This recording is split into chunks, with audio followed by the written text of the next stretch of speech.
देखिए, ये बड़ी सरप्राइजिंग चीज़ है मेरे लिए कि एक कॉन्स्टिट्यूशनल डिस्कशन हो रही है और उसमें फैसल सिद्दीकी, जिनको I hold in the highest steam, such a fine mind, fantastic clarity of mind, मैं उनसे इत्तेफाक नहीं कर रहा और कॉन्स्टिट्यूशनल इशू में मैं शब्बर से एग्री कर रहा हूँ।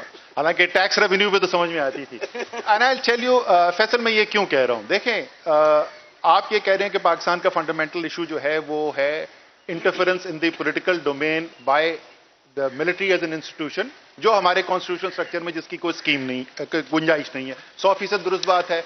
पाकिस्तान की फौज का पाकिस्तान की सियासत के अंदर रोल नहीं होना चाहिए। ये तो people much bigger than Faisal Siddiqui and Asad Umar have said this starting from Quaid e Azam. आप स्टाफ कॉलेज जाएं तो अभी भी वहां कायदे आजम की उस स्पीच का एक्सेप्ट लिखा हुआ है। आप पाकिस्तान आर्मी चीफ, किसी आर्मी चीफ से पूछ लें तो वो यही कहेगा कि फौज का सियासत में रोल नहीं हो सकता। सवाल ये है कि ये सब बोलने के बावजूद, कॉन्स्टिट्यूशन में लिखे जाने के बावजूद, ये आज तक हो रहा है।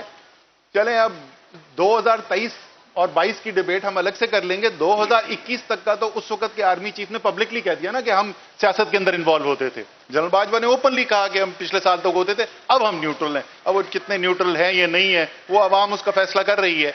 सो सवाल ये है कि क्या एक अच्छी इंटेलेक्चुअल क्रिटिक और अच्छी लीगल आर्ग्यूमेंट से आपका ये प्रॉब्लम सॉल्व हो सकता है या नहीं हो सकता। मेरी नाकिस राय में जो फैज अहमद फैज कर गए हैं, जो अहमद फराज कर गए हैं, जो बहुत बड़े बड़े वकला कर गए हैं, हमारे पास उनसे ज्यादा बड़ा कोई हथियार नहीं है। तो इससे तो मामला हल नहीं होगा। हां, अवाम की जहन साजी जरूर हो जाएगी, सोच पे असरअंदाज जरूर हो जाएंगे, और जब वो वोट डालने के लिए जाएंगे तो उस वोट पे भी उसका असर पड़ जाएगा। लेकिन जिस बुनियादी मसले की आप बात करें, वो मसला नहीं खत्म होता। तो फिर दो ही रास्ते नजर आते हैं। अगर सब इत्तेफाक करें, कायदे आजम से लेकर आर्मी चीफ तक इत्तेफाक कर रहे हैं कि फौज का सियासत में रोल नहीं होना चाहिए, तो हम कौन है उस बात से डिसएग्री करने वाले। सवाल यह है कि फिर रास्ते क्या बच जाते हैं। दो ही रास्ते बचते हैं।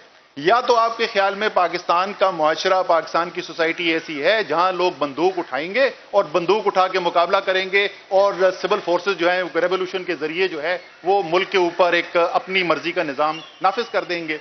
लेकिन वही कौम जो बार बार दिखाती है कि जब भी उसको मौका दिया जाता है अपनी डेमोक्रेटिक राइट को एक्सप्रेस करने का, तो वो बड़ी हिम्मत के साथ, बहादुरी के साथ और अच्छे जहन के साथ इस्तेमाल करते हैं, बार बार करते हैं। लेकिन वही पाकिस्तानी कौम जो है वो बंदूकों के सामने खड़े होकर गोलियां खाने को तैयार नहीं है। सो वो रास्ता इस वक्त हमें नजर नहीं आता है। उस पर भी डिबेट है कि क्या वो अच्छा रास्ता है भी या नहीं है।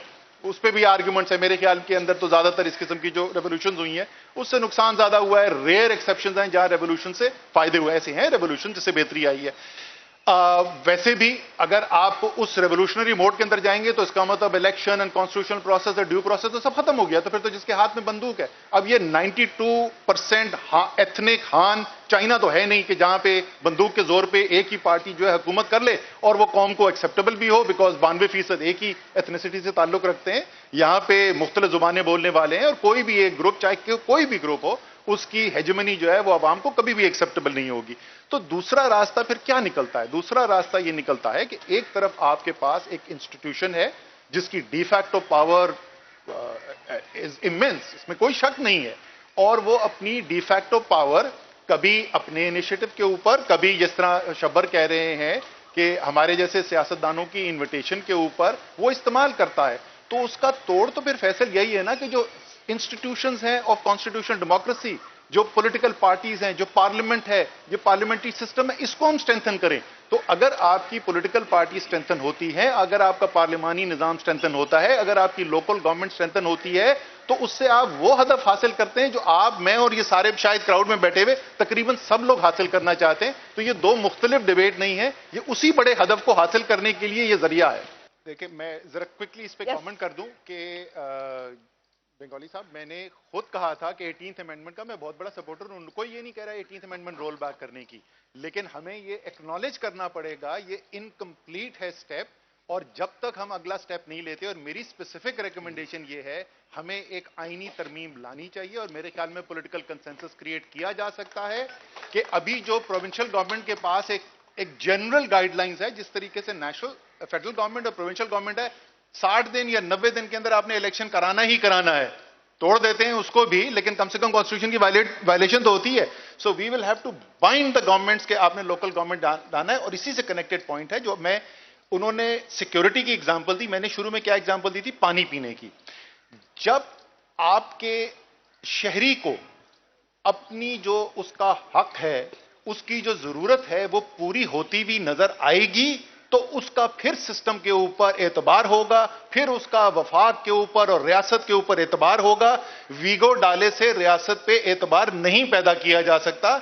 आप अगर करना चाहते हैं कि रियासत मजबूत हो, तो आपको अवाम को उनकी जरूरियात पूरी करनी होंगी, और उसके लिए ताकत जो है वो पिंडी और इस्लामाबाद से निकाल के हर डिस्ट्रिक्ट लेवल के ऊपर आपको ले जानी पड़ेगी, बशमूल कराची, सिर्फ कराची नहीं, बशमूल कराची. देखिए, ये बड़ी सरप्राइजिंग चीज है मेरे लिए कि एक कॉन्स्टिट्यूशनल डिस्कशन हो रही है और उसमें फैसल सिद्दीकी, जिनको I hold in the highest esteem, such a fine mind, fantastic clarity of mind, मैं उनसे इत्तेफाक नहीं कर रहा, और कॉन्स्टिट्यूशनल इशू में मैं शब्बर से एग्री कर रहा हूं.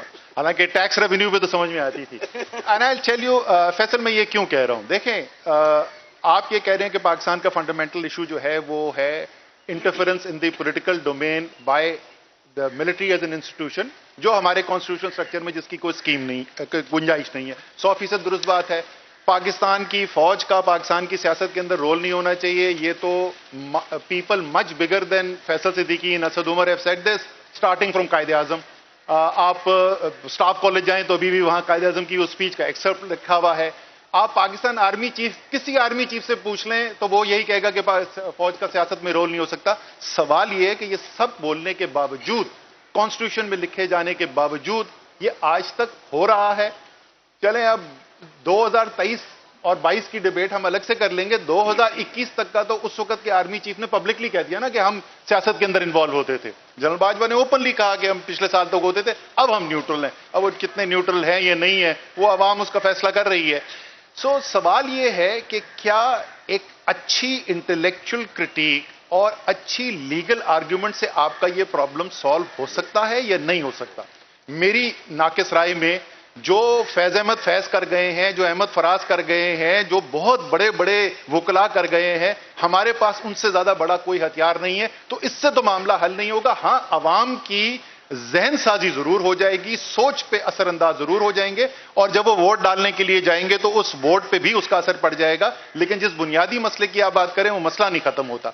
तो फिर दो ही रास्ते नजर आते हैं. अगर सब इत्तेफाक करें, कायदे आजम से लेकर आर्मी चीफ तक इत्तेफाक कर रहे हैं कि फौज का सियासत में रोल नहीं होना चाहिए, तो हम कौन है उस बात से डिसएग्री करने वाले. सवाल यह है कि फिर रास्ते क्या बच जाते हैं. दो ही रास्ते बचते हैं. या तो आपके ख्याल में पाकिस्तान का मुआशरा, पाकिस्तान की सोसाइटी ऐसी है जहां लोग बंदूक उठाएंगे और बंदूक उठा के मुकाबला करेंगे, और सिविल फोर्सेस जो है रेवोल्यूशन के जरिए जो है वो मुल्क के ऊपर एक अपनी मर्जी का निजाम नाफिज कर देंगे.